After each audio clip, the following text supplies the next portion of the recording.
This podcast is sponsored by RSA Rock and Metal Fans Facebook page. Right, Jackal the Bones. We have got Jackal the Bones in-house talking to me, Talk to Trev is the podcast. And welcome, guys.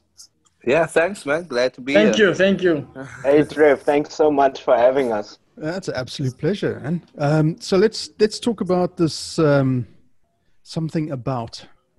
How did Jackal the Bones start? Let's go right at the very beginning. That is taking us way back. Okay, so it was around about 2017. And basically from my side, I always wanted to be in a band. And Leighton dragged me along. And we started doing this acoustic gigs all over town and here in Paul. So it was basically try to get us out there. And then at a later stage, we asked my brother, Leighton's cousin as well, to join in on bass. And then he brought along Stuart. And that's when Jackal the Bones actually started. We started off more as a rock cover type of band. And that's basically our story. And then along the line, we had a switch of basses the whole time. But finally, the uncle settled in as our bassist. To go from doing rock, going straight into doing R&B, soul, pop kind of vibe. Jazz, yeah, jazzy kind of vibe. It's quite a. Was that like a how can I say without sounding like a complete dickhead? But was that like a conscious thing to do that, or was it just like it's not really cutting the jib? It's not our thing doing rock. Yeah, it's. I think it is, but we want to play for the people as well, and we want everyone to enjoy our music. So if we play at gigs and they say, for example, okay, but we need a bit of pop or R&B, we can't just say, no, we're only a rock cover band. So we adapted and we brought in some R&B, soul, jazz. That's basically it. Okay. I mean, it's working clearly, obviously, but it seems to be good. Yeah. I mean, you know what I mean? It's like the sound is very fresh. It's very now. It is, and for me, actually, from my side, just so quickly, I grew up with the sort of rock and rock sound from my cousin Leighton. So it was basically, okay, now we need to change it up a bit, we need to pick it up a bit, we need to play new styles. So it was basically for myself now to adapt into it and force myself actually to listen to more blues or more jazz so that I can fill in and just make it sound sweeter. It's a very full sound, isn't it? I mean, yes. I guess R&B soul has to be full. It has to be rich. It can't be thin or too heavy. It's got to fill the room. Yeah, exactly. I'll be honest with you. I don't know. I don't know. Sorry, I mean, I don't know much about R&B or soul. Or I mean, I've got a very, very eclectic sort of taste in music, a bit of everything, But I was listening to it the other day. It was something about, and I was going, it almost sounds like you could have like a backing jazz section. You should talk to Stuart about that. He's doing jazz at his university. He would actually know. The thing is, it depends what you mean by a full jazz section, because almost, you know what I mean? Like almost like a nice horn section, You know what I mean? Sort of like in the background, I hear you. Full frontal. Yeah, well, the thing is, like Godwin said, we started to move into like different genres because, I mean, most people, for me, we started playing our instruments through rock. I mean, I'm a drummer, so I mean, rock was kind of the go-to. And then like, as you start playing for a long time, you start to like reach out into other genres. And I think that we ended up in a natural place because, I mean, we moved on to like soul-y stuff and more feely stuff. That's what I think Leighton likes to call it. Because we feel and all that. We feel the music and all that. Yeah. But yeah, we would be open to like trying new things, trying all that. I mean, if we can get a horn player, if we can get a sax player or something, we will make it work, I think. And I mean, we make the most of it. Make the most of what we have. I think there's definitely room for that sort of thing. Maybe further on down the line, once you're a little bit more established and people are getting into it and stuff like that. The only problem is replicating something like that live. Yeah. The thing is, now that you mentioned live playing, I mean, we obviously love live playing, but to have those kind of instruments, you know, like kind of the unusual things for most people, but for me as a musician, it would be so killer. It would be really good. I mean, I've been craving that for a very long time. I've been telling everyone, like, can't we get my friend horn player? Oh, but yeah, he's lives far away or something. Eh, No, I think, you know, with Fahmida's voice, you know, she's got a big voice. I mean, I think She does. it would fill in very nicely with the It- like a classic Frank Sinatra, Michael Bublé, Dean Martin kind yeah, of soulful, definitely. like old school soul, you know, blues and rhythm and blues, I guess you'd call it, big band and that sort of stuff. But Definitely. I mean, maybe perhaps further on a little bit down the line that might work. Yeah. Yeah, who knows? Like Stewart said, we are open. We are open for new things, and we love challenges. And if there's a song that we are busy writing, or Fahmida, see, Fahmida is really good with writing lyrics and so on. And if there's something that she feels or Leighton feels that we need to add a saxophone or trumpet or horn, whatever, then we do it, and we go for it, and we make it happen, and Yeah. we make it sound good. I'm talking about that now. Is there new stuff coming other than something about? I'm not sure if I can say, but there is. Listen, the big boss There ain't is. here. You can say it. There is definitely there's a couple of my own originals that we would definitely want to lay on, but it needs some work to actually make it. Yeah. To be honest, it's more of a rocky / funky vibe. So we would want it to be actually really good to, you know, send it out there and let the people enjoy it and love it. And then there's still a couple of Leighton's own originals, and like I said, Fahmida has a whole lot of lyrics over there. So it's definitely when we meet up again at Who's HQ and we just start recording. who's the primary source for writing? Is it everybody, or is it one or two that sort of kick it off, and then the rest is sort of like go with the flow kind of thing? I think mainly it's Fahmida and Leighton. Like I said, I haven't been writing for about a year now, but they Come are on, the dude. two heads. Come on, man. Like I don't have the time. I don't have the time with work, and it's actually sad because I need to make the time.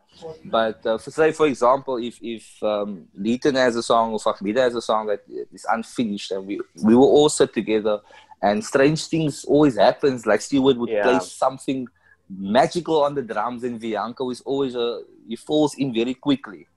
And then before we know it, we finish the song right there on the spot.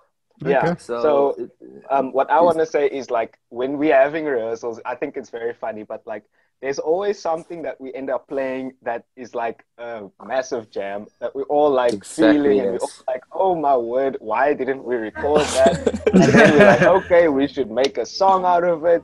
Guys, come on, let's go, let's do it. And then we're like, okay, focus on the work for the gig. Okay, cool. And then everything, I guess, like falls off. So realistically, we have so much ideas, but it's just needs to be like finalized, I guess. Yeah. What is the process to finalizing a song then? You know, once you guys sort of like, you know, that's pretty good. Should we keep on going with that, or you know, what is the process? Normally we would just go for it, and then along the line, if a few things changes, then we make it fit, or if someone has an idea that would make the song initially sound better, and we do it live, and we get a crowd reaction. That's actually how we actually decided to record something about, because the crowd enjoyed it so much, and they started singing it along. So we were like, okay, this is a song that we need to release. Yeah, it's catchy. Yeah. It's catchy pop kind of track. Yeah. And it sounds good. Yeah. I mean, that's the whole point of it, right? It's to make everybody feel good and enjoy it. Yes, definitely. So what's going to happen now with going and doing things live? Are you guys in the Paarl Valley able to get out there now? I think does Bianco maybe want to answer the question? Or you can answer. I'm listening. Okay. So I think with this nationwide lockdown and the curfew in place, but we are luckily on level 2, which means we can allow 50 people. I'm hoping for gigs. I'm actually contacting some people, just so we can get a gig here and there, maybe at the wine farm or so, just to get some, like, we missed the stage, so we would just want to be on the stage, share our music, and share our love with the people and the fans, obviously. All right. Okay. I think Fahmida or Leighton, are you there? Yeah, finally. Hey, welcome. Yeah. Okay, now the party can start. There we go. Possible way for the phone call. I don't know what the hell. Anyway, sorry about that, guys. How are you guys doing? Let's actually start now. Okay. Everything we were talking about before you know it, the time is going to be up. So let's get a crack on that. Leighton, how's it going? Good, man. How are you? Alrighty, cool, man. We've spoken before. Okay, you can hang up now. It's cool. Fahmida, how you doing? I'm doing good as you can do on a Monday. Eh? Yeah, that's it. You see, now, this is the thing now. I'm fine, thank you for asking. This is the thing now. I'm going to stop doing podcasts on a Monday because nobody should be doing work on a Monday evening. But it's good work. It's awesome work. It's not crappy work. It's all good. It's all good. Fahmida, I want to ask you, where did this voice come from? From my mama. Actually not.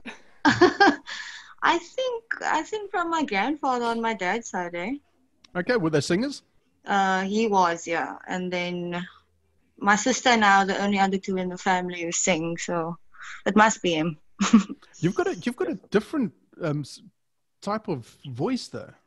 It's a speaking voice. It's very different to your singing voice. And I've encountered this throughout all the podcasts that I've done with people with vocalists, is that their speaking voice is quite different to their singing voice. You've got a bit of a raspy edge to your voice. How did that come to be? In my singing voice? Your speaking voice, sorry. Oh, my speaking voice. Yeah, because your singing voice is very clear and very crisp and powerful. To be honest, I'm just a bit tired at the moment. You should stay tired for longer. Sounds good. It is a tired voice. It's a tired voice. It's an old soul's voice. Oh, I like that. There we go. Cool. Okay, so I was just chatting to the other fellas about how JAKKAL the Bones came to be. Who came up with the name? Leighton, was it you? Yeah. I came up with the name. Okay, how? It's sort of like a tribute to my dad. My dad's the spelling is Afrikaans, Jakkals actually. Okay. Because it was my dad's nickname when he was around Paul. My dad was also a muso. So the name is sort of a play on that. My dad passed away in '96. Okay. So it's sort of a tribute to my dad. And then also because he inspired us to get into music, myself and my brothers. And I then in turn later on in my life started playing guitar and then teaching Godwin and his older brother to play guitar. So it's sort of like in the family. So the bones is sort of like a play on that. Right. So the musical thing for me was passed down from my dad, and I'm sort of doing my part and passing it down to my cousins. Okay. And my younger family members. So, keeping it in the family. That's what I was asking earlier if there's anything new coming along, and they were quite hesitant to give me an answer. You hold the reins quite tight in the band. No, there's lots of planning and logistical back and forth happening at the moment. We have to decide what we want to do. Just the contract negotiations. Bloody hell. I don't want to get into a boardroom with you, man. Jeez. I bet you got one hell of a poker face. Yeah, I have to look after the band. I'm sort of like the elder statesman, the Opa of the band. So I take that role quite seriously, looking after everyone's interests. That's it. I'm going to call you Opa from now on. That's it. That'd be nothing new. What's happening? What's coming up? What can we expect? Is there more stuff? Is there new stuff? Something that you can confirm?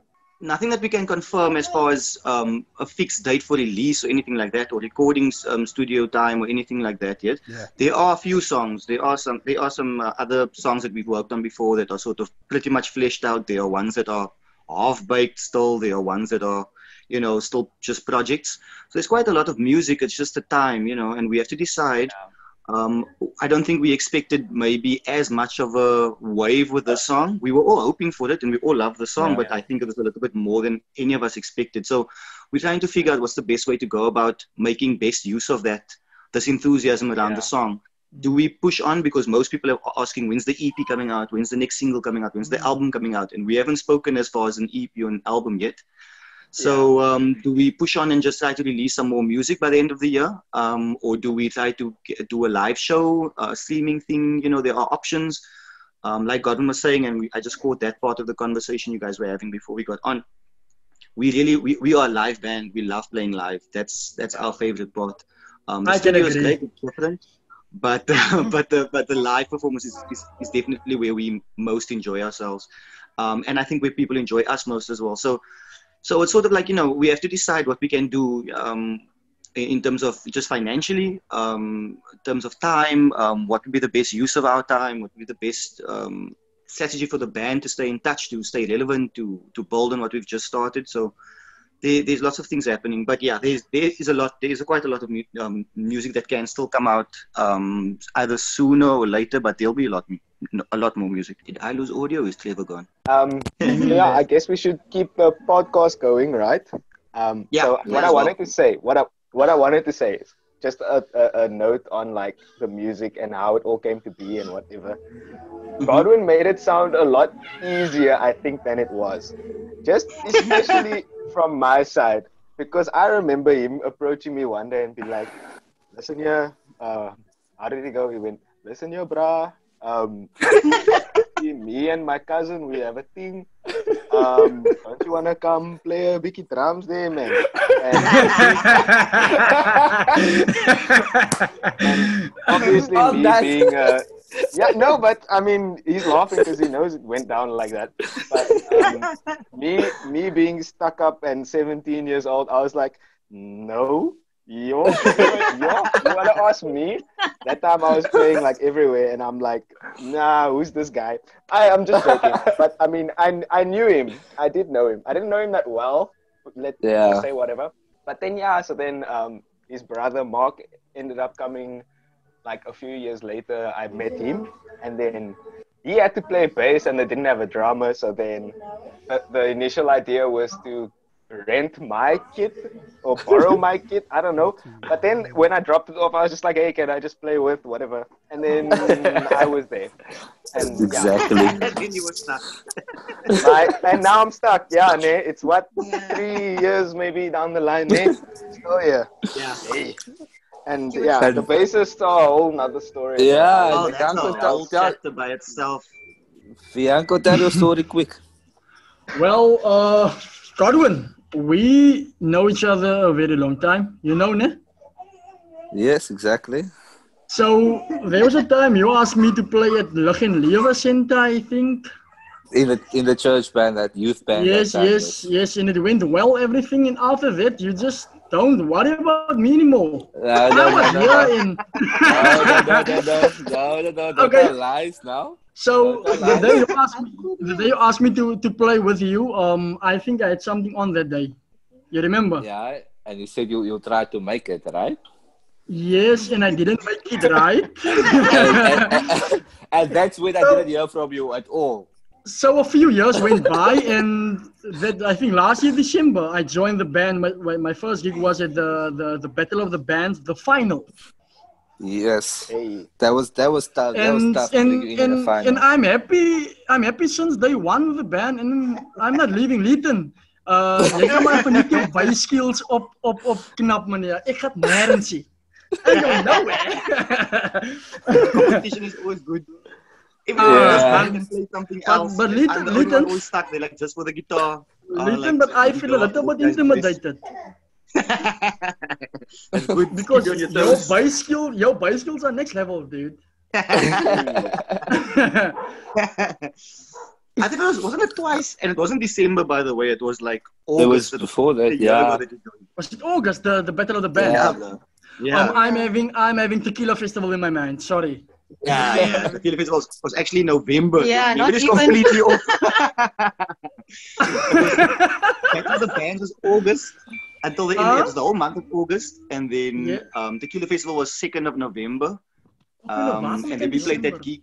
We played Accessoire at the end of October. Yes. Yes. We played the weekend after Tequila Festival. We played at Nomad again. That was that gig where we Nomad. made like $600 or something because there was no one in the place. Then, and then yes, there you're back. was. Ah, good, I'm back. Yeah, sorry, I had to switch out microphones, but I'm loving the conversation. Just ignore them. Yeah, okay, just go for it. Yeah, and then we had that small gig in town. No, in Paul, that coffee shop. January. Yes, in a Dash. band. Dash. Yes. Dash. Yeah. And then Mercury with Eclipse 9 on the 23rd of Feb. Yes, that's it. Yes, Yeah, I and that's pretty much it. remember. And then studio time in July. And Oh, then yeah, we had you didn't make Mercury. You don't need a podcast host. You just got to do your own show, man. You just have conversations about anything. It's hilarious. I don't have to do anything. It's the easiest podcast ever. That's it. More podcasts on a Monday evening. Yeah, Jackal the Bones. Jackal the podcast, yeah. Or hi, Jackal the podcast, yeah. I think we grew more as a band now. We became family, so we're more of a family now than of a band. Yeah, we're a band to our fans, but if we just chill and we have rehearsal, then we actually. I'll tell you what. I mean, you guys have obviously got something going on that works because you're all hilarious and you all get on with each other, and that certainly does help being in a band. But I want to ask, I always end off a podcast because we've got less than 10 minutes already. I just want to ask the guys that play the instruments what their gear rundown is for the musician purists out there. They want to know. So, Leighton, what are you playing? Yes, for the most part, I'm sort of a Ibanez fan, more by function than by choice. But by now, I really enjoy Ibanez. So I've got two Ibanez guitars. I've got a GAX, which is a solid body guitar, normal 6-string, and then I've also got a Artcore, which is a semi-hollow body. Those are my two guitars. My rig is pretty much just a Katana 50 Boss, which I bought probably 2 years ago now. Completely love it. Also, just I've got a foot switch, and I've recently been acquiring a few more things. But for the most part, I just play my tones through the Katana, just channels on the Katana, which pretty much has in everything that Boss and Roland have made over the years, which is not a bad selection to choose from. No, it certainly isn't. Godwin, what are you doing? What's your setup? Oh, okay. So I'm lead guitarist, like I said. So I'm a huge Fender fan. So me and Leighton always like sort of argue over who has the best guitar, but sadly, Ibanez always seem to have the lead. But I love my Fenders. And then as far as my pedal go, I have a Boss ME8. It's a multiple effects pedal, which I actually it's just building effects. So I want to start building separate effects. And then I also have an acoustic guitar, which is a Tanglewood, which I also really love. So that's basically my setup, and then my massive Fender Champion 100 amp. Nice. Stuart, what you ripping apart there? Okay, so the typical drummer. Okay, so now this list is a long one, kiddies. Strap in tight. Yep. Okay, so I would actually give you the two setups because the one that I used on the Just recording. typical, isn't it? There's two setups for the drummer. Of course there is. It's like having a lead vocalist with 3 microphones staged all over a 5-meter stage. Yeah, there you go. Okay, so as far as my gear goes, I've basically got Zildjian cymbals. It's the ZHT line. Basically all 14-inch hats, 16-inch crash, left crash, 20-inch right cymbal, and 18-inch right crash. There you go, guys. How do you get all of that onto the stage, bro? You can't even see. You just covered in hardware. Yes, and Stuart is not a big lad. I'm tiny, and I've got this massive kit, and I'm just okay. Anyway, as far as the kit goes, the gearheads out there will understand. So I still, unfortunately, I have a Ludwig Accent CS. I know it's extremely entry level, but I did upgrade the heads to Aquarians, double ply for the rock stuff. And double kick and whatever. But I didn't use that on the track though. But yeah, that's my gigging setup. Nice. I'm looking at upgrading everything soon coming up. Podcast number 2, Stuart's Rundown. Bianco, Yes. the man that's in the back there slapping the 4-string. Unfortunately not. Oh no. Oh no! I'm actually a court fan, but okay, so less than a year ago, I bought me a Carrera 5-string true neck, and I'm very happy. I have a SX vintage bass at home. I call that Giraffe because it's a very long thing. What are you guys compensating for? Jeez, big kits, a small guy, big kits, long guitars. Come on, guys. What the hell? So, Fahmida, how do you put up with this nonsense? I just deal. I love these guys. They are so entertaining.